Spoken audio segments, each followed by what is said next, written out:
बिस्मिल्लाहिर्रहमानिर्रहीम, अस्सलाम वालेकुम। विनस स्पोर्ट्स के साथ आपका मेज़बान शहज़ादा मोइन नाज़िर है। और इस वक्त अगर हम बात कर लें वर्ल्ड कप के हवाले से, तो बड़े दिलचस्प मैचेस है आईसीसी के इंडिया में खेले जा रहे हैं। और आज भी मैच है श्रीलंका और श्रीलंका और इंग्लैंड के दरमियान खेला जा रहा है। ओवरऑल अगर इस मैच की बात कर ले तो इस वक्त 16 ओवर में 96 रन स्कोर कर लिए हैं यहाँ पर श्रीलंका ने इस मैच में, जहाँ पर उसे कामयाबी हासिल करना। 2 खिलाड़ी आउट हो चुके हैं। जिस तरह शहराजा बिखेरा है खासकर इंग्लैंड की बैटिंग लाइन का श्रीलंकन बॉलर्स ने, तो यकीनन आज ऐसा लगता है कि क्वालिफाइंग राउंड खेलने वाली श्रीलंकन टीम जो है आज एक और अपसेट करने के लिए तैयार बैठी है। और यकीनन ऐसा अब तक जो है ऐसा दिखाई देता हुआ नजर आ रहा है। दूसरी तरफ पाकिस्तान क्रिकेट टीम की बात करें, बड़ा इंपॉर्टेंट मैच पाकिस्तान कल खेलने जा रहा है जनूबी अफ्रीका के खिलाफ, जहां हम देखेंगे कि पाकिस्तानी बॉलर जो इस टूर्नामेंट में अब तक फॉर्म में और रिदम में नजर नहीं आए। कमिश्नर कप भी होने जा रहा है जिसमें डिस्ट्रिक्ट साउथ और डिफरेंट डिस्ट्रिक्ट के भी कप कॉम्पिटिशन्स लेवल पे आ गए हैं। और इवन के सिंध गेम्स भी होने को जा रही है जिसमें आर्चरी है।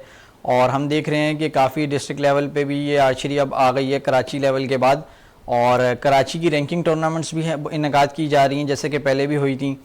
तो इस तरीके से कराची में जो है और स्कूल लेवल पे बहुत काम किया जा रहा है। स्कूल अभी जो जूनियर आर्चर्स हैं उनकी चैम्पियनशिप भी हुई, तो कराची से माशाल्लाह से काफ़ी मेडल्स आए जिसमें 3 गोल्ड मेडल्स भी आए और 5 सिल्वर और 2 ब्रॉन्ज मेडल आए। हमारे जूनियर आर्चर्स जो कि पाकिस्तान के जूनियर आर्चर्स हैं, ईमान जो कि 9 और 10 साल की एक खिलाड़ी हैं जो कि वुमेन हैं और लड़कियां हैं, और उन्होंने भी मेडल हासिल किए। और हमारी जूनियर टीम ने काफ़ी अच्छी कारकर्दगी दिखाई और इवन के जूनियर प्लेयर्स भी काफ़ी कराची में आगे नज़र आते हैं। जूनियर प्लेयर नज़र आ रहे हैं, तो जूनियर प्लेयर्स के लिए आप लोग कितनी मेहनत कर रहे हैं? क्योंकि इस गेम के लिए यकीनन जो है एकेडमीज़ का क़याम हम देखते हैं कि बहुत कम एकेडमीज़ है, इस पे काम करती हुई कम दिखाई दे रही है। तो आप लोग कितनी मेहनत कर रहे हैं इन जूनियर्स के ऊपर? जूनियर प्लेयर्स को फैसिलिटेट करना ज़्यादा होता है क्योंकि एक तो उनके पेरेंट्स भी बहुत एफर्ट करते हैं। और जाहिर सी बात है, अगर कराची से बाहर जो लाहौर इवेंट हुआ वहाँ पे उनके पेरेंट्स भी साथ गए और फेडरेशन ने बहुत अच्छा किया कि इवन के पेरेंट्स की भी उनकी अकोमोडेशन दी और हर चीज़ का ख्याल रखा, इवन के जूनियर आर्चर्स का, उनके पेरेंट्स का। तो इस तरीके से हमारी जो अकेडमीज़ में भी जूनियर के लिए एक जूनियर बोज अवेलेबल होती हैं, छोटे एरोज़ होते हैं ताकि वो इजीली इस गेम को सीख सकें बेसिक लेवल से।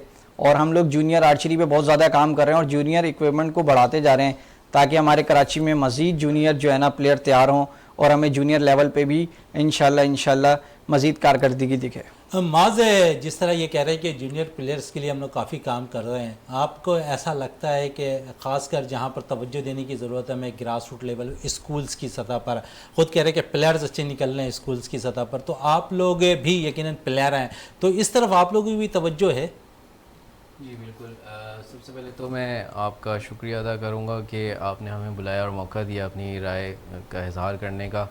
जो आपका सवाल है बच्चों से रिलेटेड या ग्रास रूट की ट्रेनिंग से रिलेटेड, तो उस लेवल पे इस वक्त बहुत ज़्यादा जो है ना तेज़ी से काम चल रहा है। स्कूल लेवल्स पे जो है कैंप्स लग रहे हैं, स्टूडेंट्स को ख़ास तौर पे जो है ना फैसिलिटेट किया जा रहा है। उनके लिए मुख्तलिफ़ जगहों पे यूनिवर्सिटीज़ में, स्कूल्स में, कॉलेजेस में कैंप्स लगाए जा रहे हैं जिसमें उनको इनिशियली जो है इंट्रोड्यूस करते हैं आर्चरी के लिए। फिर जब वो इंट्रोडक्शन उनको मिल जाती है फिर वहाँ पे देखा जाता है कि किसके अंदर जो है वो इंटरेस्ट नज़र आ रहा है।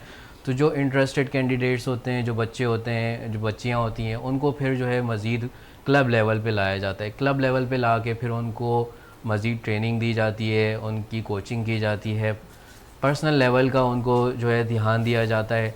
फिर जब वो ट्रेन हो जाते हैं और जो अभी जैसे साहब ने बताया आपको कि जो जूनियर्स में अभी जो मेडल्स आए, ये कराची के बच्चे डिफरेंट क्लब्स के थे, ठीक है, अलग अलग क्लब्स के बच्चे थे। ये आए, इन्होंने यहाँ पे जो है ट्रायल्स दिए, ट्रायल्स में उन्होंने क्वालिफाई किया, फिर उनकी ट्रेनिंग हुई, ठीक है, ट्रेनिंग कैंप लगा, उन्होंने आके प्रॉपर कैंप अटेंड किया। उसके बाद फिर वो नेशनल टीम में सेलेक्ट होकर जूनियर्स में गए और माशाल्लाह उन्होंने मेडल्स भी हासिल किए। तो इस लेवल पे आपने कहा कि ओपन ट्रायल कर ये सारी चीज़ों को आपने प्लेयर्स निकाले हैं, तो मज़ीद है क्योंकि इस गेम्स को परवान चढ़ाने के लिए यकीनन खिलाड़ियों को लाना बहुत ज़रूरी होता है ग्राउंड्स के अंदर। अगर हम ग्राउंड्स देखें तो हमारे पास ग्राउंड्स कम है इस गेम्स के लिए।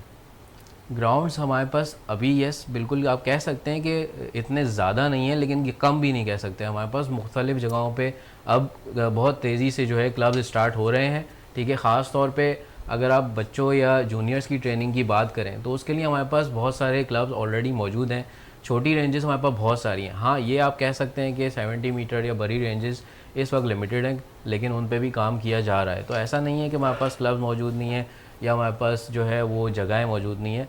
बहुत तेज़ी से क्लब्स जो हैं वो इस चीज़ पे काम कर रहे हैं, न्यू वेन्यूज़ हम अक्वायर कर रहे हैं और फिर उन पे जो है बच्चों को लाया जा रहा है और ट्रेन किया जा रहा है। तो ऐसा नहीं है, बहुत ज़्यादा इस पे काम हो रहा है और फेडरेशन इसमें बहुत साथ दे रही है। फेडरेशन साथ दे रही है। रुबे, फेडरेशन के अगर हम मामला देखें थोड़े से उलझते हुए नज़र आते हैं, क्योंकि हम देखते हैं बहुत सी चीज़ें सामने अगर रखें तो बहुत सी चीज़ें उलझती भी ज़रूर दिखाई देती है, लेकिन इसमें नुकसान आप समझती हैं प्लेयर्स का हो रहा है? जहाँ कंपटीशन होता है वहाँ पे थोड़ी बहुत उलझन भी पैदा हो जाती है, लेकिन फेडरेशन का हमेशा से फोकस यहाँ रहा है कि स्टूडेंट्स पे, लर्नर्स पे कभी भी कोई नुकसान ना हो। तो वो मामले साइड में रख के हम अपनी ट्रेनिंग पे, अपने स्टूडेंट्स पे पूरा प्रॉपर ध्यान देते हैं ताकि वो अपने प्रोसेस जारी रखें। अच्छा रूब, आप खुद अभी प्लेयर्स हैं तो आप बच्चों को अभी ट्रेन भी करा रही हैं, तो कितना इम्प्रूवमेंट देखती हैं इस बच्चों के अंदर? क्योंकि आप अगर देखें तो ग्रास रूट लेवल पर बहुत छोटे बच्चे इस गेम्स के लिए आते हुए दिखाई दे रहे हैं। प्रोग्रेस तो सब्जेक्टिव होती है, जिनको सेलेक्ट किया जाता है खेलने के लिए, जो खुद से पसंद करते हैं वो भी बहुत अच्छा परफॉर्म ही करते हैं, स्पेशली अपनी एज के हिसाब से। लेकिन हम लोगों ने ये भी नोटिस किया है कि कुछ बच्चे जिनमें ज़्यादा पोटेंशियल दिखाई देता है उनको हम और फैसिलिटीज़ प्रोवाइड करते हैं ताकि वो और भी आगे जा सकें। अच्छा साद, आप बताएं, क्योंकि आप जिस तरह काम कर रहे हैं कराची के लिए, क्योंकि आप पे बड़ी भारी जिम्मेदारी होती है साथ के इसको लेकर चलना है, तो अब तक कोई ऐसा प्लेयर नज़र आया है आपको जो पाकिस्तान के लिए वाकई, क्योंकि अगर हम देखें तो KPK में बड़ा तेज़ी में ये खेल मकबूल होता जा रहा है, सिंध की अगर बात करें तो कोई बच्चा आपको 3-4 या बच्चियाँ नज़र आ रही हैं आपको? जी ज़रूर, हमारे यहाँ पे कराची में कुछ आर्चर्स हैं जो कि न्यू टैलेंट, जैसे कि अभी सैयद मौज़म जो कि जूनियर चैम्पियनशिप में उन्होंने रिकॉर्ड स्कोर किया पूरे पाकिस्तान में, 312 स्कोर किया उन्होंने आउट ऑफ 360। तो वो भी हमारे लिए एक बहुत सितारा प्लेयर है जो कि जिस पे हम मज़ीद काम कर रहे हैं ताकि वो अब नेशनल लेवल पे, जूनियर नेशनल से अब वो नेशनल कैटेगरी में जाए और अच्छा खेले। इस तरीके से हमारे पास एक हसन आर्चर हैं जो कि बहुत प्रोग्रेस दिखा रहे हैं, हर इवेंट में पिछले से अच्छी कारकर्दगी कर रहे हैं। वुमेन में हमारे पास कुछ लड़कियां हैं, सनोबर है जिसने अभी गोल्ड मेडल हासिल किया जूनियर चैम्पियनशिप में, ईमान है और डिफरेंट और प्लेयर्स हैं जो कि हमारे पास काफ़ी अच्छे प्लेयर्स हैं जिन पर हम मेहनत कर रहे हैं और हम उनको देख रहे हैं कि आगे आने वाले वक्तों में वो इंशाल्लाह हमें नेशनल मेडल और इंटरनेशनल मेडल भी ला के देने का पोटेंशियल रखते हैं। अच्छा माज़, ये बता दें, क्योंकि आप ये कह रहे हैं साथ के बहुत बच्चों के अंदर टैलेंट मौजूद है, तो इनको लेके चलने के लिए यकीनन ट्रेनिंग की बड़ी ज़रूरत होती है, तो आप लोग कितनी ट्रेनिंग उन बच्चों को करा रहे होते हैं? क्योंकि किसी भी खिलाड़ी को बनाने के लिए कोच का बड़ा अमल दखल होता है। जी बिल्कुल, मैं इससे बिल्कुल एग्री करूंगा। और जो बात आपने की कि बच्चों की ट्रेनिंग के हवाले से या उनकी कोचिंग के हवाले से, हमारे पास देखें हम अगर हम अपने क्लब लेवल की बात करें तो हमारे पास लेवल 1 कोचेज़ मौजूद हैं जो कि रेगुलरली ट्रेनिंग्स दे रहे हैं बच्चों को। इसके अलावा और भी दूसरे क्लब्स में इस तरह के लोग मौजूद हैं जो क्वालिफाइड कोचेज़ हैं। ठीक है, सिस्टम इज़ इन प्लेस, ठीक है, एक सिस्टम पूरा बना हुआ है, एक ट्रेनिंग का पूरा एक जो है सांचा हमने बनाया हुआ है और नए नए स्टूडेंट्स आते हैं, नए नए आर्चर्स आते हैं जो भी इंटरेस्टेड हमें नज़र आता है या जो जिसके अंदर हमें टैलेंट नज़र आ रहा होता है। यंग टैलेंट बहुत मौजूद है हमारे पास। अभी हमारे पास समझ लें कि एक ओपन एरिया मौजूद है और न्यू प्लेयर्स उसमें मुस्तकिल आते जा रहे हैं। तो प्लान क्योंकि हमने एक बना के रखा हुआ है और हम उस तरीके से स्टूडेंट्स को लेके चल रहे हैं, नए बच्चों को लेके चल रहे हैं, बच्चियों को लेके चल रहे हैं, तो बिल्कुल उनको भरपूर ट्रेनिंग दी जा रही है और पूरी तरह से दी जा रही है। ठीक है, उसमें कोई भी और हर तरह से हम फैसिलिटेट करते हैं। कोई हम जो है किसी के लिए ये नहीं छोड़ते कि कोई किसी मखसूस लेवल पे आके वो ये कहे कि हमसे अब जो है ना आगे नहीं हो पा रहा है या इक्विपमेंट लेवल पे मसला आ रहा है। इक्विपमेंट दी जाती है, ट्रेनिंग दी जाती है, उनकी मेंटल कोचिंग, उनकी फ़िज़िकल ट्रेनिंग, उनकी जो है फ़िज़िकल प्लस मेंटल जो एक पूरा एक कम्बिनेशन है उसको लेके चला जाता है, ताकि क्योंकि जब आप स्पोर्ट्समैन होते हैं तो आपका मेंटल और फिज़िकल दोनों वेलबींग अच्छे होने चाहिए। तो वो एक पूरा एक प्लान इन प्लेस मौजूद है और उसके मुताबिक हम जो है प्लान के मुताबिक आप लोग काम करते हुए दिखाई दे रहे हैं। इस वक्त हमें टेलीफोन लाइन पे ज्वाइन कर लिया है सैयद इजाज़ अली साहब ने, जो सेक्रेटरी हैं, जनरल सेक्रेटरी हैं इस वक्त तीर अंदाजी के, तो उनसे भी बात कर लेते हैं। इजाज़ साहब क्या कहेंगे, बड़ी तेज़ी में पाकिस्तान में, जिस तरह मैं उससे बात कर रहा था कि बड़ी तेज़ी से मकबूलियत हासिल कर रहा है तीर अंदाजी का खेल, तो आप समझ रहे हैं कि आप लोग की मेहनत रंग लाती हुई दिखाई दे रही है? जी अस्सलाम वालेकुम। सबसे पहले तो बहुत बहुत शुक्रिया शहजादा भाई, आपने जो है वो हमें याद किया और बड़ा ही ज़बरदस्त ये मौका था कि आपने जिस वक्त हमें याद किया, क्योंकि इसी वक्त सिंध की जो जूनियर टीम है उसने बड़ी शानदार कारकर्दगी नेशनल चैंपियनशिप में दिखाई और 3 गोल्ड और 5 सिल्वर मेडल और 2 ब्रॉन्ज मेडल वहां से वो जीत के लेकर आए। मार्क्समैन भी सिंध से ही रहे। तो जो कहना चाहिए कि मतलब देखिए अमल जो है वो बताता है और रिजल्ट जो है वो खुद बोलता है कि सिंध में आर्चरी पर कितना काम हो रहा है। अल्हम्दुलिल्लाह सिंध आर्चरी एसोसिएशन वक्तन फवक्तन मुख्तलिफ इवेंट्स ऑर्गेनाइज करती रहती है। हमने अभी DRA क्लब के साथ मिलकर एक जबरदस्त एक इवेंट हमने ऑर्गेनाइज किया जो कि ज्वाइंट ट्रेनिंग प्रोग्राम था। ज्वाइंट ट्रेनिंग प्रोग्राम जो है वो हमने कराची के तमाम क्लब्स को दावत दी कि वो आएं और आकर हमारे साथ ज्वाइंट ट्रेनिंग करें।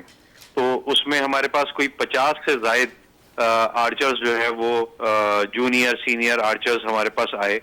और चूंकि हमारे पास यहाँ DRA क्लब के जो हेड हैं वो खुद भी मोहम्मद अकमल खान लेवल 2 कोच हैं और मैं भी लेवल 3 कोच हूँ, तो हमने उनकी जो है वो असेसमेंट की, उनको उनकी जो गलतियां थी या जो उनके साथ प्रॉब्लम्स थी उनको हमने टेक ओवर किया, उनको उनके मसाइल जो थे वो हल किए और बेशुमार आर्चर्स जो है वो और हमसे फिर मजीद उसके बाद कुछ और क्लब्स ने भी हमसे रब्ता किया कि दोबारा इस तरह का प्रोग्राम रखें, हम चाहते हैं कि हमारे आर्चर्स यहाँ आकर सीखें। अच्छा, आपने सिर्फ DRA क्लब की बात क्यों कर रहे हैं? अगर आप क्योंकि प्लेयर्स बनाना है तो तमामी शहरों में तमामी जगहों पर जो है आपने इवेंट के लिए बच्चों को बुलाना है। शहजादा भाई आपने शायद गौर से सुना नहीं, मैंने कहा कि हमने उस क्लब की जो रेंज है वो यूज की और उनको इस्तेमाल किया और तमाम कराची से हमने अखबार में इश्तिहार दिया और फेसबुक पर और तमाम ये जो सोशल मीडिया है इस पर इश्तिहार दिया। तो हमारे पास 5 से 6 क्लब जो है वो हमारे पास अपने बच्चों के साथ आए और उन्होंने आकर वहां पर ज्वाइंट ट्रेनिंग प्रोग्राम में हिस्सा लिया। तो ऐसा नहीं है कि हमने सिर्फ एक ही क्लब को चूज किया हो, ऐसा नहीं है। उस क्लब में 6 क्लब के बच्चे जो है वो आकर वहां उन्होंने ट्रेनिंग की, चूंकि रेंज जो है वहां पर हमारे पास दस्तियाब थी, बोर्ड दस्तियाब थे, इक्विपमेंट दस्तियाब था, तो इसलिए बेहतर था कि हम किसी बेहतर जगह पे करते। नेक्स्ट टाइम यही प्रोग्राम हम किसी और क्लब के साथ करेंगे, वहां पर हम तमाम क्लब को दावत देंगे। उसके बाद फिर ये एक सिलसिला है जो शुरू रहेगा और साल में कम से कम 3 से 4 ऐसे ज्वाइंट ट्रेनिंग प्रोग्राम्स जो है वो सिंध आर्चरी एसोसिएशन मुनक्किद करती रहेगी। आप कह रहे हैं कि 3 से 4 प्रोग्राम करते रहेंगे मुस्तकबिल में भी, और अगर इन प्लेयर्स के लिए, क्योंकि मुस्तकबिल बड़ा ताबनाक होता है प्लेयर्स का, अगर हम ग्रास रूट लेवल की बात करें तो आप लोग तो अच्छा काम कर रहे हैं जिस तरह नज़र आ रहा है, लेकिन हम देखते हैं कि बहुत से प्राइवेट सेक्टर के जो क्लब्स हैं वो भी इवेंट मुनक्किद करा रहे होते हैं। पिछले दिनों हमने देखा कि एक कायद-ए-आज़म वेलफेयर एकेडमी ने टूर्नामेंट मुनक्किद कराया जिसमें 700 से ज़ायद बच्चे उस इवेंट में शिरकत कर रहे थे। वहाँ पर हमने देखा कि फ़ी बच्चे 1500 रुपये वसूल किए गए उन बच्चों को और फिर उन बच्चों को पानी तक मुहैया नहीं किया गया। क्या कहेंगे इन क्लबों के हवाले से आप?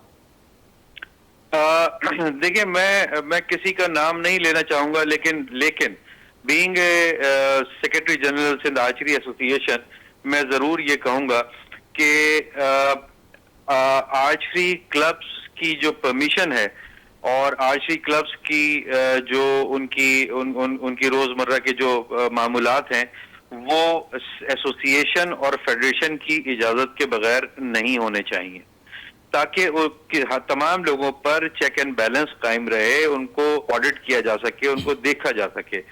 इसकी मिसाल में मैं इसकी एग्जाम्पल के तौर पे पूरी दुनिया की मिसाल दूंगा आपको, हमारे पड़ोसी ममालिक की मिसाल दूंगा, गल्फ की मिसाल दूंगा, यूरोप की मिसाल दूंगा और अमेरिका की मिसाल दूंगा कि यहाँ पर आप खुद से कोई क्लब नहीं खोल सकते जब तक कि आपको फेडरेशन और आपकी लोकल एसोसिएशन इजाजत ना दे। हसन अब्दुल्ला साहब तो ये कहते हैं कि वो वेलफेयर चला रहे हैं, आप कह रहे हैं कि क्लब की इजाजत नहीं देंगे हम।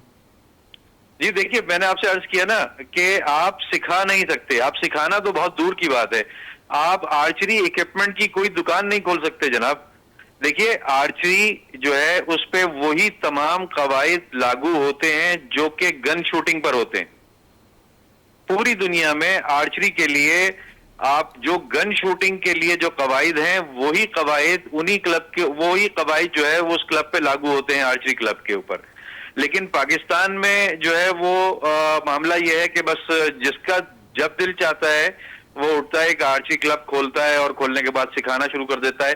और ये चीज इंशाल्लाह आगे कुछ दिनों में आप देखेंगे, हमने इस पर जो है वो जो हमारे स्पोर्ट्स मिनिस्टर हैं उनसे और इसके अलावा जो है वो फेडरेशन से भी हमने इस बारे में हमने इस्तफार किया है कि भाई वो लोग इस पर एक्शन लें और जो है वो आर्चरी क्लब को बगैर कोई ट्रेंड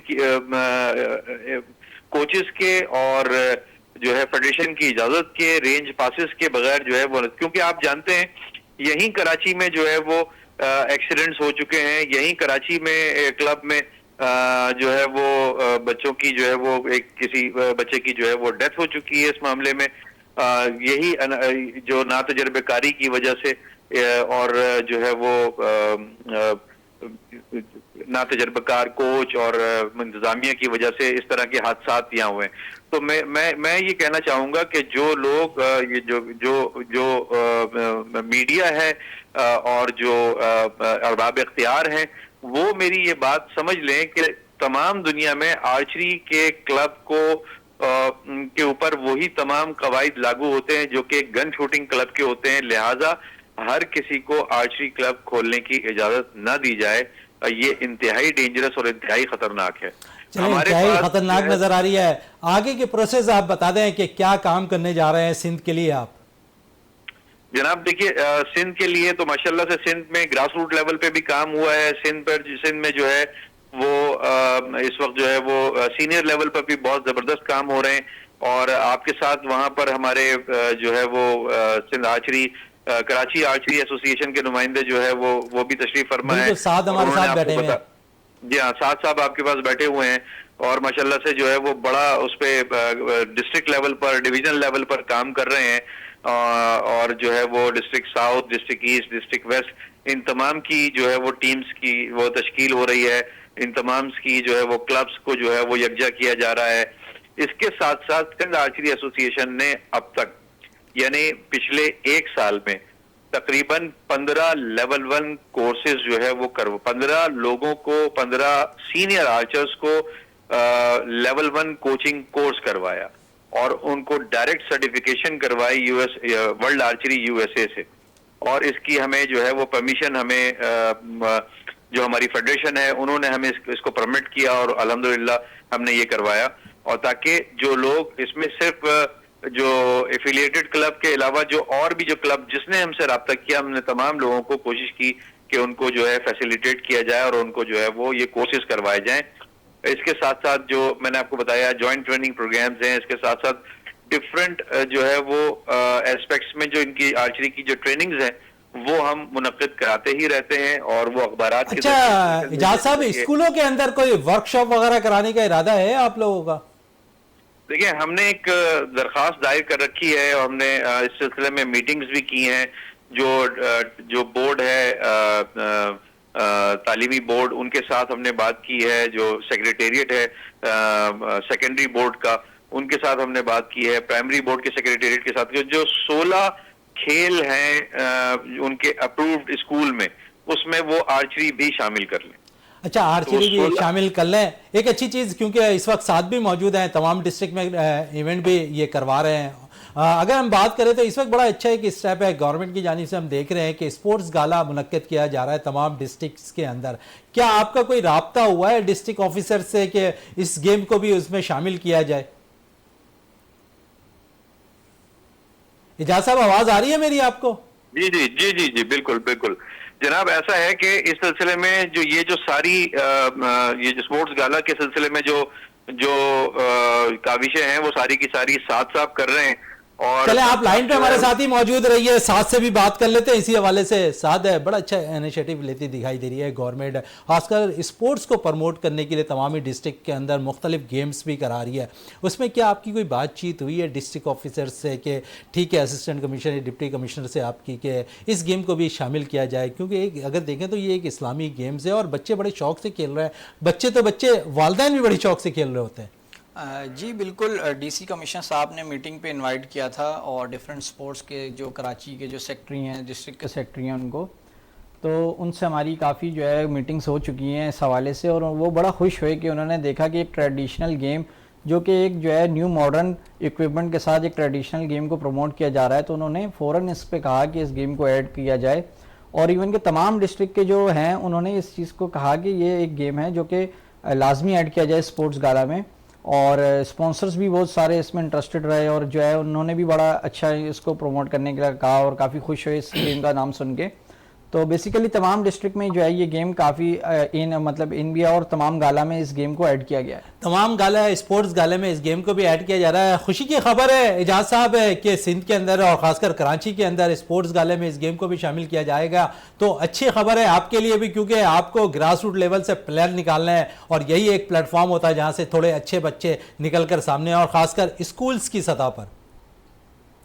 जी आप बिल्कुल ठीक कह रहे हैं। एक बहुत इम्पोर्टेंट जो है मामला है इस तमाम मैं वो भी चाहूंगा कि उस पर भी मैं कुछ गुजारिशात आपके सामने पेश करूं, बिल्कुल। और आपके प्रोग्राम के तवस्सुस से मैं चाहूंगा कि वो तमाम इंडस्ट्रियलिस्ट जो कि स्पोर्ट्स के इक्विपमेंट बनाते हैं, स्पोर्ट्स के सामान बनाते हैं, मेरी उनसे ये गुजारिश है कि लोकल वुडन बोज और एरोज जो है वो बनाना शुरू करें, ताकि हम इनकी सप्लाईज स्कूल में मिलें। छोटे पैमाने पे, छोटे जो लेवल पर, लोअर लेवल पर जो आर्चर्स हैं वो खेलना चाहते हैं, लेकिन उनके पास इतने वसाइल नहीं है कि वो खेल सकें, तो वो लोग जो क्रिकेट के बैट, टेनिस के रैकेट्स और इस तरह की सारी चीजें बना रहे हैं, उनके लिए कोई बहुत बड़ी बात नहीं है कि वो आर्चरी का जो है वो सामान भी यहाँ लोकली तैयार कर सकें।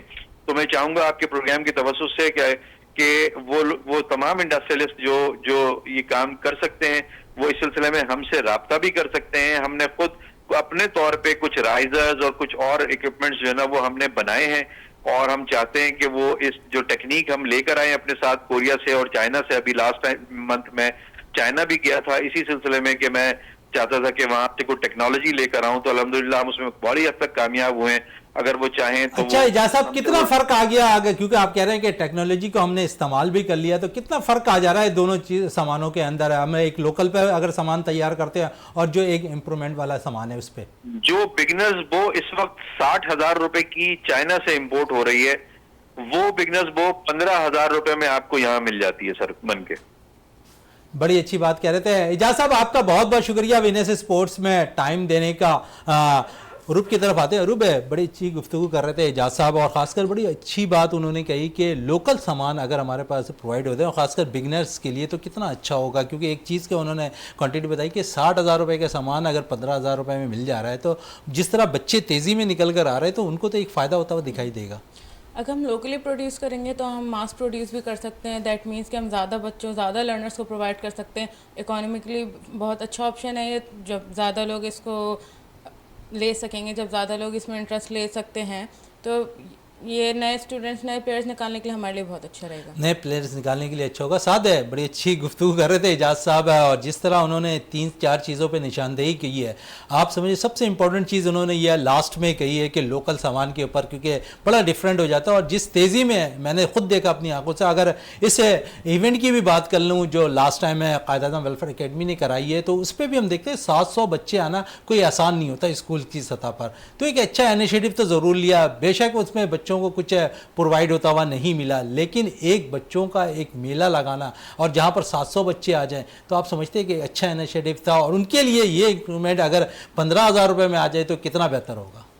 जी बिल्कुल, इक्विपमेंट की कॉस्ट से ज़्यादा उसका टाइम ड्यूरेशन भी है एक, जो कि बाहर से यहाँ आने में तकरीबन 2 मंथ्स लग जाते हैं, और कभी कभार ऐसा भी होता है कि इक्विपमेंट डैमेज भी हो जाता है। लेकिन अगर हमारे यहाँ लोकली प्रोड्यूस होगा और उसकी कॉस्ट भी कम होगी, तो जो पेरेंट्स है अफोर्ड करने में आसानी होगी, क्योंकि यहाँ पे जो हैं वो हमारे छोटे इलाके हैं जहाँ पे गरीब तबका रहता है, तो वो भी इजीली इस गेम में हिस्सा ले सकेंगे, क्योंकि वो इस इक्विपमेंट की प्राइस को देखकर वो इस खेल में जो है ना शौक नहीं लेते। तो मैं ये बेहतर समझूंगा कि यहाँ पे अगर हम लोकली प्रोड्यूस करें, इंडस्ट्रियलिस्ट हमें हेल्प करें, तो हम एक हर बच्चे को इक्विपमेंट ईजिली प्रोवाइड कर सकेंगे और उनके लिए बहुत फ़ायदा होगा। और जो उनको अभी तक जो है परेशानी पेश आ रही है, तो वो मेरे ख्याल से कम हो जाएगी और कम से कम तर होती जाएगी। कम से कम तर होती जाएगी। माज़ क्या कहेंगे, क्योंकि सामान पे बात हो रही है तो बड़ा इंपॉर्टेंट इश्यूज़ है, इस पे ज़रूर बात करनी चाहिए आपको भी, क्योंकि आप इंटरनेशनल प्लेयर हैं। तो आप समझ रहे हैं कि आपने तो अपना दौर थोड़ा सा गुजार लिया, लेकिन इन बच्चों के लिए तो बेहतर रहेगा। बिल्कुल बेहतर रहेगा शहजादे। देखें, इस कोई भी स्पोर्ट होता है ना, उसमें एक होता है एक्सेस, ठीक है, यानी कि उस तक पहुंच सक रहे हैं आप, आपको उस तक रसाई मिल रही है, और दूसरी चीज़ होती है अफोर्डेबिलिटी। अब आर्चरी अभी एट प्रेजेंट क्योंकि लोकली सामान मिलना बड़ा मुश्किल है और अभी कोई मैन्युफैक्चरिंग लोकल हो नहीं रही है, तो इस वजह से होता क्या है कि इवन के जो भी क्लब्स हैं जो बच्चों को एंटरटेन कर रहे हैं, जो बच्चों को इक्विपमेंट प्रोवाइड कर रहे हैं, वो क्लब का इक्विपमेंट होता है, और क्लब का इक्विपमेंट भी बाहर से इंपोर्ट हो रहा है, जो कि लोकल इवन जो बिगनर लेवल का जो इक्विपमेंट है वो भी बाहर से लाना पड़ रहा है।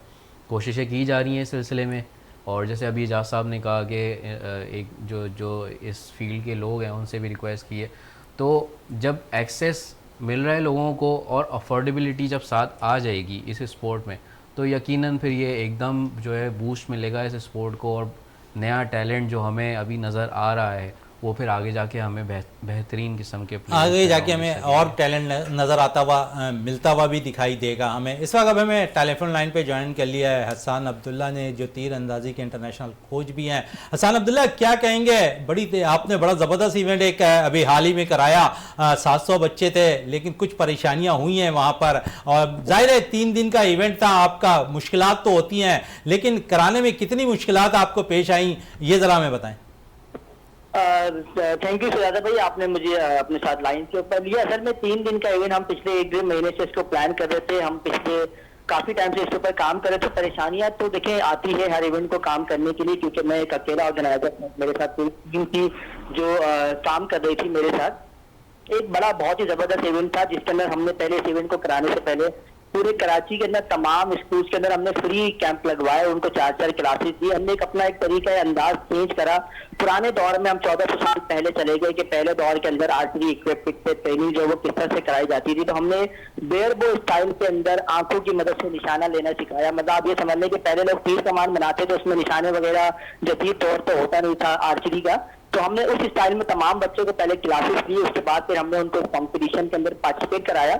तो हमने जब शुरू में आर्चरी की क्लासेस हमने अनाउंस की थी कि हम फ्री क्लासेस करा रहे हैं, तो हमारे पास बहुत सारे बच्चे जो स्कूल से 300-300 400-400 बच्चों ने जो है ना वो पार्टिसिपेट हमारे पास जो है वो करना चाहा। तो हमने फिर उसको एक नॉमिनल चार्जेस रख दिए कि भाई ये जो चार्जेस पे करेगा हम उसी को फ्री इक्विपमेंट और एरोस वगैरह और कंपटीशन के अंदर तमाम फैसिलिटेट करेंगे। क्योंकि फ्री का जब नाम सुना स्कूल में कि भाई फ्री जो इक्विपमेंट दिया जा रहा है, ट्रेनिंग फ्री हो रही है, तमाम कुछ, लेकिन जो हमारी इत्तलात है हसन अब्दुल्ला साहब, आप कह रहे कि फ्री करा रहे हैं, हमारी जो इत्तलात है कि आपने फी बच्चा 1500 रुपए चार्जेस किए उन बच्चों से। हाँ, मैं उसी तरफ आ रहा हूँ। तो हमने उनसे क्या किया है कि जो हमारी डैमेजेस तो कॉस्ट थी ना, जो हमारे फ्यूल कॉस्ट, जो हमारी कोचिज जो उनके स्कूल में ट्रेनिंग कराने के लिए गए, मिसाल के तौर पे मनीर में एक स्कूल था, कमरे मनीर हाशिम, गुलशन में हमारा ऑफिस है, तो वहां से हमारे पास 6 बच्चों ने पार्टिसिपेट किया। हमने 4 दिन यहाँ से हमने सुजुकी का किराया भर के उनके स्कूल में सामान भेजा, और फिर वही सुजुकी का किराया भर के हमने सामान मंगवाया, और जो हमें चार्जेस मिले हमने वो कोचिज को दे दी ताकि उनकी जो क्लासेस और ट्रेनिंग जो वो अच्छे अंदाज के अंदर हो सके। तो हमने इस तरह से क्या किया कि नॉमिनल चार्जेस हमने चार्ज करके उनको तमाम फैसिलिटेट किया। तो उसके अंदर हमने कंपटीशन में उनको हर हवाले से, हर चीज के हवाले से, आपने देखा होगा कि पाकिस्तान की हिस्ट्री में आप काफी सारे कंपटीशन जो है वो कवर करते रहते हैं। आर्चरी का कंपटीशन आप एक महंगा तरीन खेल जो इतना इसका बिल्कुल, इसी पे अभी हमारी बात हो रही थी सिंध के जनरल सेक्रेटरी साहब से, एजाज साहब से, वो कह रहे थे कि इस इक्विपमेंट पे हम देखते हैं कि 60,000 रुपए जो है एक उस पर सामान पे लागू होता है। हमने लोकल सतह पे काम करने की कोशिश की है, तजुर्बा किया है उस पर, और तकरीबन 15,000 रुपए पे अब उसको लेकर आ गए। और तो एक अच्छा साइन आप समझते हैं कि यह एक अच्छा साइन है? देखिए, मैं अगर इसके ऊपर मशवरा दूं तो जैसे आप लोकली आदमी जो है आप इक्विपमेंट तैयार कर तो लेंगे, लेकिन उसके ऊपर आपको टैलेंट वगैरह नहीं मिलना चाहिए। आप उसके ऊपर स्टांस वगैरह ठीक करा लेंगे, हल्का फुल्का हाथ ठीक करा लेंगे। इंटरनेशनली इक्विपमेंट पूरी दुनिया ने, अगर पूरी दुनिया के पास फैसिलिटीज मौजूद है, वो भी लोकल इक्विपमेंट तैयार कर सकती थी, लेकिन दुनिया के अंदर कुछ ममालिक है जिन्होंने लोकल इक्विपमेंट जो है इंडस्ट्रियल के साथ मिलकर काम किया है। पाकिस्तान में सबसे जो आपको प्रॉब्लम आती है वो आती है कस्टम डिपार्टमेंट की तरफ से। आपके इक्विपमेंट कॉस्ट है, आपके टैक्स हैं, अगर आप उसको कवर कर लें, अगर आप कस्टम डिपार्टमेंट को, पाकिस्तान कस्टम को आप ऑन बोर्ड ले लें, उनकी टीम को आप जो है वो खिला लें, उनको फैसिलिटेट कर लें, तो आपके इक्विपमेंट की 90% जो प्रॉब्लम है वो सॉल्व हो जाएगी। आपको इंटरनेशनली जो है ना आपको पाकिस्तान के अंदर इक्विपमेंट बनाने की जरूरत ही नहीं पड़ेगी, क्योंकि कस्टम डिपार्टमेंट ही आपका गवाही रहता है जो आपको इंटरनेशनली ममालिक के साथ कनेक्ट करता है और आपको इक्विपमेंट उस कॉस्ट पे आपको पाकिस्तान के अंदर देता है जिस कॉस्ट पे आप पाकिस्तान के अंदर इसको बनाना शुरू करेंगे, क्योंकि इसका मटेरियल तो आपको डेफिनेटली आपको बाहर से मंगाना पड़ेगा ना, तब भी आपको प्रॉब्लम आएगी। तो आप उसका, मेरे ख्याल से मैं समझता हूँ कि उसका एक अच्छा सोल्यूशन निकाला जा सकता है। अच्छा सोल्यूशन निकाला जा सकता है। हमारे साथ ही टेलीफोन लाइन पे रहिएगा, हमारे साथ साद हसन साहब हैं, मौजूद हैं, नेशनल प्लेयर भी हैं और कराची के जनरल सेक्रेटरी भी हैं। साद बड़ी अच्छी बात ये भी कह रहे हैं कि हमें तो लोकल सतह पर, क्योंकि इंटरनेशनल लेवल पर जब आप जाएंगे इवेंट खेलने तो वहाँ पर तो प्रॉब्लम आएगी ना। जिस तरह वो कह रहे हैं बिगनर्स के लिए तो काम हो जाएगा, लेकिन जो प्लेयर्स बनने हैं वो तो शायद नहीं बन पाएंगे। जी बेसिकली बिगनर लेवल के ही इक्विपमेंट की बात अभी तक हुई है, लेकिन बिगनर लेवल का इक्विपमेंट बेसिकली अगर हम खुद बना लेंगे तो इंटरनेशनली हम कस्टम से, यकीनन हम कस्टम से भी बात करेंगे कि हमें जो इंटरनेशनल लेवल का इक्विपमेंट है वो कस्टम हमारी मदद करे उसमें, क्योंकि उसमें बहुत सी ज्योमेट्री वगैरह होती हैं जो कि मुश्किल है इक्विपमेंट में डालना। बहरहाल एटलीस्ट बिगनर लेवल पे हमारे पास आर्चर्स बहुत ज़्यादा हैं, प्रोफेशनल आर्चर्स कम हैं। तो अगर हम यहाँ पे कुछ भी जो अगर पॉसिबिलिटी है हमारी बनाने की, जैसे हमने एक राइज़र बनाया, उस पर बच्चे ने खेला और उसमें गोल्ड मेडल हासिल किया बच्चे ने, तो यकीनन वो उस इक्विपमेंट में बेहतरी है जब भी उसने अच्छा परफॉर्म किया। तो बेसिकली बिगनर लेवल के अगर इक्विपमेंट भी तैयार हो जाते हैं तो वो बहुत एक फ़ायदेमंद बात हो जाएगी हमारे लिए। हमें फिर भी यहीं पे हमारी लोकल प्रोडक्शन हो जाएगी, हमारे लिए फ़ायदा होगा, हमारे मुल्क के लिए फ़ायदा होगा और हम उसको एक्सपोर्ट भी कर सकेंगे, क्योंकि वो एक वुडन राइज़र होता है और वुड के लिए आपको कोई इंटरनेशनली इंपोर्ट नहीं करवानी पड़ेगी, वो बेसिकली पाकिस्तान में भी वुड अवेलेबल है। आपको जिस इंडस्ट्रियलिस्ट की हेल्प लेनी पड़ेगी कि उसको मोल्डिंग कैसे की जाए, उसके अंदर जो है बाकी जो तरीक़ेकार हैं, जो ज्योमेट्री बनानी है उसकी, उसमें हेल्प चाहिए। बाकी इंटरनेशनल इक्विपमेंट में भी आगे हम काम करेंगे। अगर वो हमारा प्रोजेक्ट कामयाब हुआ, अच्छा रहा, उसको भी हम टेस्टिंग करेंगे। अगर उसमें भी हम देखते हैं कि वो अगर इंटरनेशनल लेवल के इक्विपमेंट को कुछ बीट कर रहा है या उसके करीब तर भी है और हमें सस्ता पड़ रहा है, तो हम बेसिकली लोकल प्रोडक्शन को ज़्यादा बिल्कुल। मास पे भी इसी से बात कर लेते हैं। मास क्या कहेंगे? देखिए मैं बिल्कुल एग्री करूँगा जो साद ने बात कही ना, और उसका मैं आपको एक और पर्सपेक्टिव भी दे देता हूँ कि लोकल मैन्युफैक्चरिंग क्यों हमारे लिए बेहतर है। देखिए जहाँ तक वो बात है कि जी पूरी दुनिया मैन्युफैक्चर कर सकती है, लेकिन नहीं, कि ऐसा नहीं है। जो मैन्युफैक्चर कर सकते हैं वो कर रहे हैं, ठीक है, और हमें भी करना चाहिए। अगर आप अभी जैसे एजाज साहब ने थोड़ी देर पहले ही आपको कहा कि पड़ोसी मुल्क में वो वुडन बोर्स उन्होंने इस तरह की बना ली हैं कि उससे वो 70 मीटर्स तक भी खेल सकते हैं, तो हम क्यों नहीं कर सकते? ठीक है, पहली बात ये। दूसरी बात ये कि सबसे ज़्यादा, जैसे साद ने अभी कहा ना, कि सबसे ज़्यादा बच्चा आपके पास कहाँ है? आपके पास बिगनर लेवल पे बच्चा है। तो बिगनर लेवल पे जब वो बच्चा आएगा, जब वो खेलना सीख जाएगा और फिर जब वो प्रोफेशनल लेवल पे के काबिल हो जाएगा, तो ऑब्वियसली फिर उसको उसके हिसाब से फैसिलिटेट बाद में किया है। वो नेक्स्ट लेवल की चीज़ है, वो स्टेप 2 है। स्टेप 1 के लिए आप पहले बच्चे तैयार करें, आप ग्रास रूट को स्ट्रॉन्ग कर लें। लोकल जब एक्सेस, वो जो मैंने पहले बात की थी, एक्सेस और अफोर्डेबिलिटी, ये दोनों चीज़ें जब हो जाएंगी, उसके बाद फिर आप नेक्स्ट लेवल की चीज़ बिल्कुल नेक्स्ट लेवल पे जा सकते हैं। हसन क्या कहें, कितने मुत्तफिक नज़र आते हैं अब साद और मास की बात से? दोनों कह रहे हैं कि ये बिजनेस के लिए ज़्यादा बेहतर रहेगा। बिल्कुल भी एग्री नहीं करूंगा, क्योंकि वुडन राइजर के ऊपर जो है ना हम अब से 2016 के अंदर इसको बना भी चुके हैं और देख भी चुके हैं, इस पर वर्किंग भी कर चुके हैं। और जब हमने इसकी कॉस्ट निकाली तो हमें इंटरनेशनली जो है ना इसकी सेम मतलब हमें 500 to 600 का डिफरेंस नजर आ रहा था, इसके अलावा नहीं था। $18 का आपका वुडन का राइजर जो है ना इंटरनेशनली आपको पड़ जाता है। लाड़काना के अंदर एक बंदा है, अली नाम है उसका, वुडन का बेहतरीन आपको राइजर बना के देता है। आपको आगे रागनी की जरूरत नहीं है, आप उसे कॉल करेंगे, वो आपको शो की तादाद के अंदर इंटरनेशनल लेवल का आपको राइजर बना के दे देगा। लेकिन जब हमने उसकी इंटरनेशनली राइजर के साथ जब उसकी कॉस्ट को हमने मैच किया तो वो सेम कॉस्ट बनी। अच्छा, फिर उसका में सबसे बड़ा इशू ये आया कि जब एक लोकल मैन्युफैक्चरिंग का बच्चा खेल रहा है उसी इवेंट के अंदर और एक बच्चा खेल रहा है उसमें बाहर से, उसके अब्बू अच्छे थे और वो बाहर आना जाना था, वो इक्विपमेंट वो लिया। अब जब दोनों आपस के अंदर एक ही कॉम्पिटिशन के थ्रू अंदर उतर के जब खेल रहे हैं तो वहां पे परेशानी आई कि दूसरा बच्चा जो अपना कॉन्फिडेंस लूज कर गया और सामने वाला बच्चा जो उसके ऊपर बेहतरी हासिल कर गया, क्योंकि इंटरनेशनल इक्विपमेंट के अंदर सबसे एडवांटेज ये था कि उन्होंने एक एक चीज की माइक्रो ट्यूनिंग के ऊपर जाके उस इक्विपमेंट को जो है ना वो बनाया है। देखिए वुडन राइजर ये चीजें बनाना पाकिस्तान में कोई बड़ी बात नहीं है, आप बना सकते हैं, लेकिन आप जब इसके ऊपर बनाना चाहते हैं ना, जब आपकी कॉस्ट इंटरनेशनली ज्यादा पड़ रही हो, लेकिन अगर आपकी सेम कॉस्ट पड़ रही हो इंटरनेशनली और पाकिस्तान की, तो मैं प्रेफर करूंगा कि आप बाहर से उस इक्विपमेंट को लेकर आए, ताकि आप ऐसे भी जब नए ग्रास रूट लेवल से उसको ट्रेन करना शुरू करें तो उसको एक कॉन्फिडेंस के साथ उसको आप उसको ट्रेनिंग कराते हैं क्लब्स के अंदर, डिफरेंट लोकेशन के ऊपर जो चीजें आप उसको प्रोवाइड करना चाहें, मतलब आप उसके लिए इजी आसान रास्ते उसके आप तैयार करें। आपने मिसाल के तौर पर उसको एक वुडन का राजा दे तो दिया, अब उससे खेलना भी सीख लिया, हाथ पकड़ना भी सीख लिया, वो 1 महीने के बाद आप क्या करेंगे, आप 1 महीने के बाद फिर आप दोबारा 0 से तक करेंगे, तो आप पहले से ही वो रास्ता क्यों नहीं अपनाते जिसकी वजह से आने वाले बच्चे को फायदा हो बिना वजह महंगा पड़ रहा है ना, महंगा पड़ रहा है हसन अब्दुल्ला साहब, वो तो महंगा पड़ रहा है, बिगनर्स के लिए बात कर रहे हैं, लेकिन आपने मिसाल दूसरी दे दी। मैं बिगनर की बता रहा हूँ, बिगनर की $18 मतलब 4-5 हजार रुपए उसकी कॉस्ट है। अगर आप उसकी कॉस्ट पाकिस्तान के अंदर आप निकालेंगे तो सेम कॉस्ट बन रही है। अगर ये राइजर यहाँ पाकिस्तान में असेंबल कर भी लेते हैं ना, तो तब भी इसका आधा सामान आपको बाहर से मंगवाना पड़ रहा है। बिल्कुल आधा सामान बाहर से मंगवाना पड़ता हुआ दिखाई देगा। हसन अब्दुल्ला, अभी आपने टूर्नामेंट करवाया, अच्छा ऑर्गेनाइज किया, जहां पर इंटर स्कूल तीरंदाजी के मुकाबले हुए और 700 बच्चे इस इवेंट में शिरकत कर रहे थे। इनमें से कुछ बच्चे आपने देखे हैं कि कोई टैलेंट नजर आया और उसे जो है बाकायदा तौर पर पाकिस्तान लेवल पे खिलाया जा सकता है? देखिए, हमने इस इवेंट को असल में ग्रास रूट लेवल पे इसलिए कराना मुनासिब समझा क्योंकि हम 4-5 साल से ग्रास रूट लेवल के ऊपर काम कर रहे थे और आपने देखा हम different competition grass root level पे करा रहे थे। उनको एक मेगा इवेंट की जरूरत थी क्योंकि जब पाकिस्तान से प्लेयर बाहर निकलता है इंटरनेशनली तो उसको पता ही नहीं कि मैंने करना क्या है। तो इस इवेंट को हमारा कराने का मकसद ये था कि जब वो इंटरनेशनली प्लेयर खेलने जाए तो एटलीस्ट उसको पता हो कि भाई क्या क्या चीजें पाकिस्तान में यूज होती है, स्कोरिंग सिस्टम क्या है, फाइनल मैच में किस तरह से जाना है, ऑनलाइन सिस्टम क्या है। तो ये तमाम फैसिलिटीज हमने इन बच्चों को यहाँ पर प्रोवाइड की है और बहुत सारा टैलेंट हमें मिला है। हम पिछले चलिए, ये टैलेंट मिला है तो इस टैलेंट को आप, क्योंकि एक वेलफेयर इदारा चला रहे हैं, तो इस टैलेंट को आप सिंध आर्चरी एसोसिएशन के जो जनरल सेक्रेटरी हैं एजाज साहब, उन तक मुंतकिल करेंगे? सर अभी इस टाइम जो सिंध के अंदर जितने भी बच्चे खेल रहे हैं, हमने 2020 के अंदर एक वेलफेयर फंड कायम किया था जिसके अंदर हमने इक्विपमेंट परचेज किया था। 7 इसके अंदर बैठे हुए हैं, इसके अंदर जो भी अभी आगे पर टीम बैठी हुई ये हमारे ही इदारे के थ्रू हमने इनको इक्विपमेंट प्रोवाइड किया था जिसके थ्रू आज ये नेशनल इंटरनेशनल लेवल पर पहुंचे। तो हमारा तो काम है नीचे से प्लेयर तैयार करना और एसोसिएशन को देना।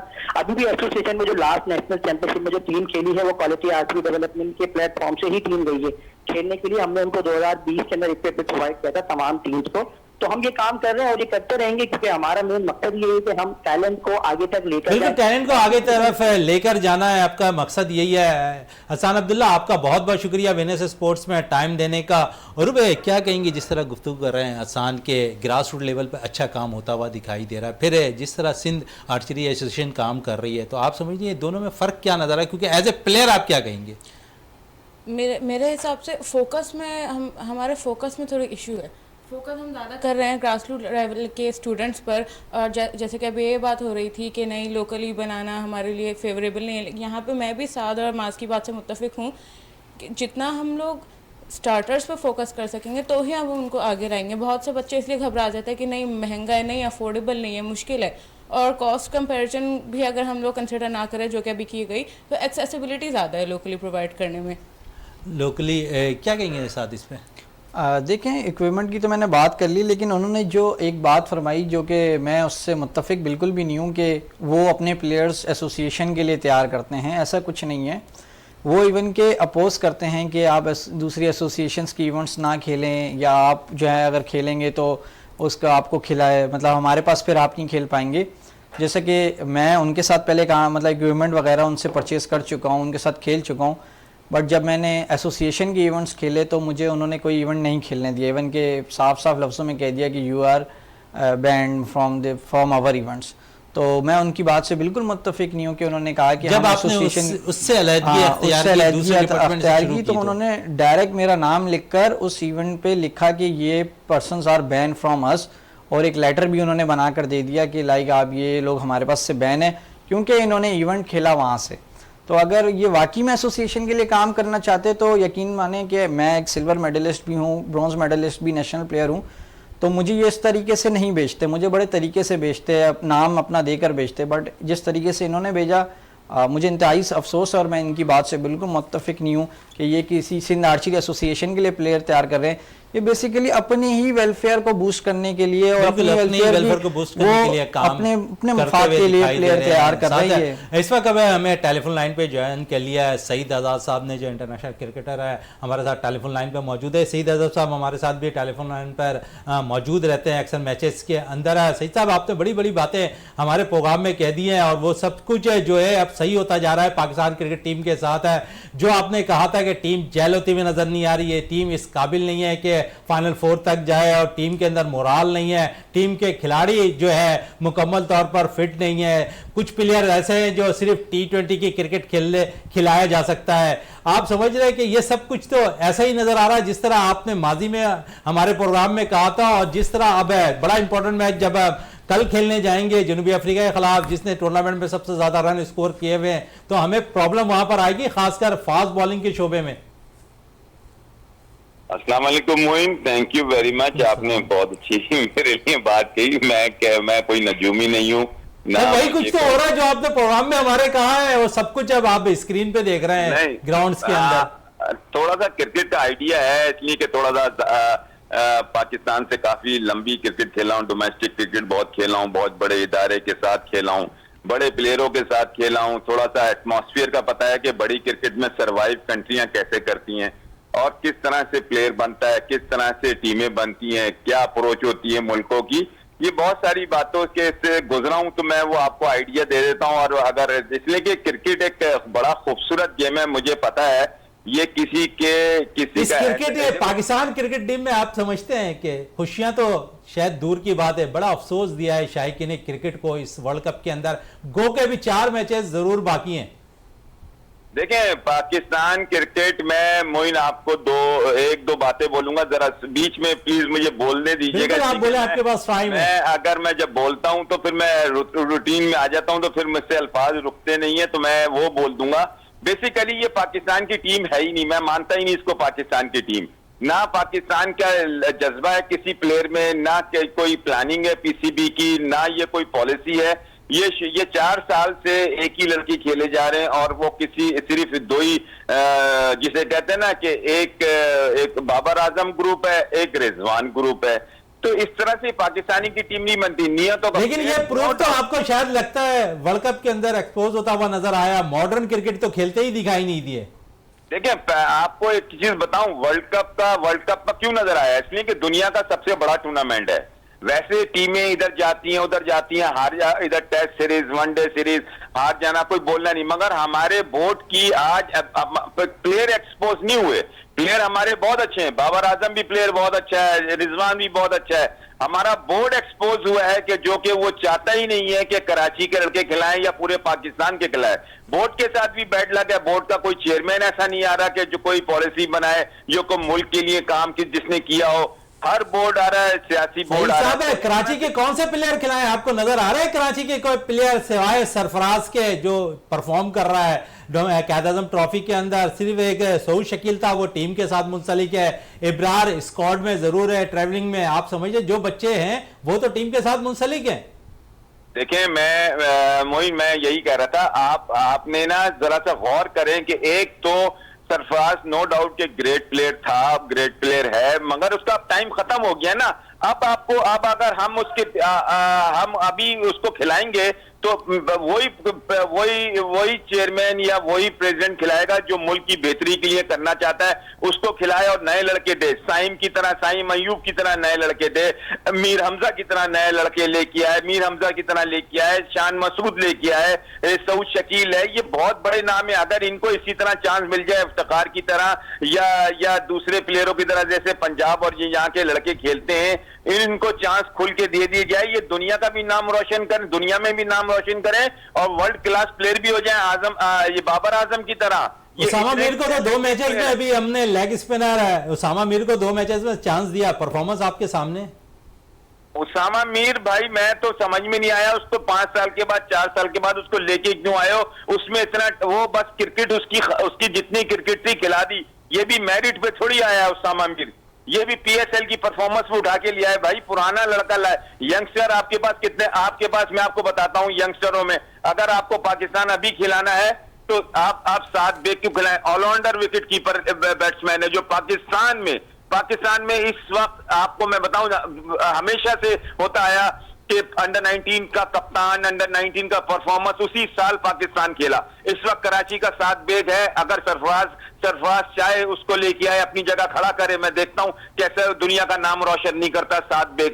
Leg spinner ball chinaman specialist इस वक्त बाब जैसे ये फिंगर स्पिनर है हमारा इब्रार, इसके बच्चे का नाम मुझे याद नहीं आ रहा, साद आसिफ। हमारे यहाँ तो हमारे कराची वाले बच्चों को दबा देते हैं। मैंने इस बार अंडर 19 में जो लड़के टैलेंटेड देखे, आप यकीन करें पाकिस्तान का बेस्ट बॉलर ना मिले चाइना मैन और लेफ्ट आर्म साद आसिफ और साद बेग की बात कर रहा हूं। ये मोइन, ये मेरा ये मैंने नोट कर लिया आपके दोनों नाम, बड़े आप तजिया जो करते हैं, बड़ा अहमियत रखी है उनकी। ये साइम अय्यूब को लेके जाए। इस वक्त अगर इनको पाकिस्तान की टीम में यंगस्टर लेके आना है, आगे फ्यूचर देखना है, और मैं ये नहीं कह रहा, मैं खुदा ना खास्ता मैं ये नहीं कह रहा कि सरफराज के बारे में, अगर आप रिजवान को बाहर नहीं कर सकते तो आप हारिस को हटा के साइम अय्यूब को बीच में रखें, और सरफराज आता है, साइम अय्यूब को कह रहा हूं, ये साद बेग को। यार आप टैलेंट हम लोग अंडर 19 लाते थे, अब 40-40 साल के लड़कों को हम दोबारा कमबैक करा रहे। उसामा की क्या उम्र है, आप देखो उसामा कितने सालों से क्रिकेट खेल रहा है, कोई क्रिकेट है उसकी उसामा की?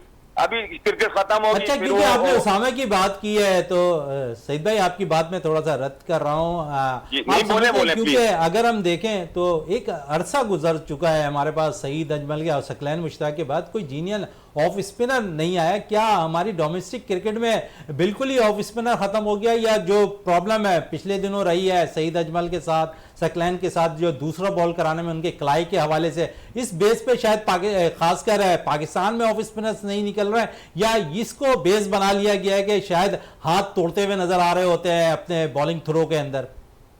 देखें, मैं आपको बताऊं, ऑफ स्पिनर बॉलर ना बेसिकली राइट आर्म बैट्समैन पूरी दुनिया में ज्यादा पाया जाता है, ठीक है। और ये फ्रेंचाइज क्रिकेट हो गई है। फ्रेंचाइज क्रिकेट में आपको पता है 4 ओवर करने होते हैं। ऑफ स्पिनर के साथ जैसे इफ्तिखार खेल रहा है, बैट्समैन भी है ना तो ऑफ स्पिनर भी है, मगर जेन्युइन ऑफ स्पिनर नहीं है।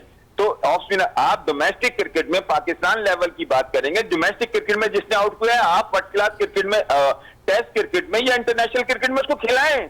इब्रार आपको नजर आ रहा है, इब्रार को खिलाएं, खुदा के वास्ते इब्रार को खिलाएं, वो अच्छा हो जाएगा। अभी श्रीलंका भी तो खिला रही है यार, पूरी दुनिया खिला रही है फिंगर स्पिनर को, हम क्यों नहीं खिलाते? सिर्फ कराची होने के नाते मेरे भाई, इनकी नीयतें खराब है। जब भी अभी देखें, मोइन मैं तुमसे एक फेवर मांगूंगा, जो मैं बात करूंगा उसको ऐसे हाईलाइट करना कि मैं किसी के खिलाफ, नीयतें पाकिस्तान टीम की खराब है, नहीं तो ये प्लेयर बहुत अच्छे थे। पीसीबी का कोई भी चेयरमैन अभी तक आया है ना, उसने मुल्क के बारे में नहीं सोचा, उसने ये नहीं सोचा कि दुनिया के कितने बड़े बड़े प्लेयर कराची से निकले, कराची की क्रिकेट में कराची से प्लेयर क्यों नहीं आ रहा। सरफराज एक देखें, अभी आपको 2 लड़कों के नाम बताता हूं, आप अगर कह दें पूरा पाकिस्तान क्रिकेटर सरफराज की तारीफ कर रहा है, क्यों कर रहा है? जेन्युइन प्लेयर था, मेरिट का। सऊद शकील ने अपनी जगह बनाई खुद परफॉर्मेंस देके, ठीक है, ये ग्रेट। अभी दूसरे लड़कों को चांस दें, ये भी बाहर नहीं आएंगे, ये भी परफॉर्मेंस देंगे। यूनुस खान ने परफॉर्मेंस कराची के होने के नाते दी, राशिद लतीफ, मोइन खान, ये लोग कोई पहुए के प्लेयर नहीं थे। रिजवान तो डंडे से अंदर आया था, परफॉर्मेंस दे गया वो तो मिसबा की पसंद से आया। पाकिस्तान कराची का कोई भी प्लेयर अंदर मेरिट पे खेला, हमेशा परफॉर्मेंस पे, वो उसने नहीं नाम रोशन किया है। चले, बड़ी अच्छी बात आप कह रहे हैं। पाकिस्तान का बड़ा इंपॉर्टेंट मैच जनूबी अफ्रीका के खिलाफ कल खेला जाना है। इस टूर्नामेंट के अंदर सबसे ज्यादा रन स्कोर कर चुकी है जनूबी अफ्रीका की टीम, और जिस तरह डिकॉक का बल्ला चल रहा है, 3 सेंचुरियां स्कोर कर चुके हैं इस टूर्नामेंट के अंदर। आप समझ रहे हैं कि उनको किस तरह पाकिस्तानी पेस अटैक रोकने में कामयाब हो जाएगी? देखें मोइन, आपने ये सवाल जो किया है ना, मैं क्रिकेट की गहराइयों से जाके बताता हूं। देखें, एक तो टॉप टीम है, ठीक है, साउथ अफ्रीका। दूसरी चीज है कि इंडिया की हुकूमत या इंडिया का जो क्रिकेटर बोर्ड नहीं चाहता पाकिस्तान टीम ऊपर जाए। तीसरी वजह यह है कि पाकिस्तान खुद इतनी नीचे गिरी हुई है कि बड़ा मुश्किल है उसको इसके ऊपर आना।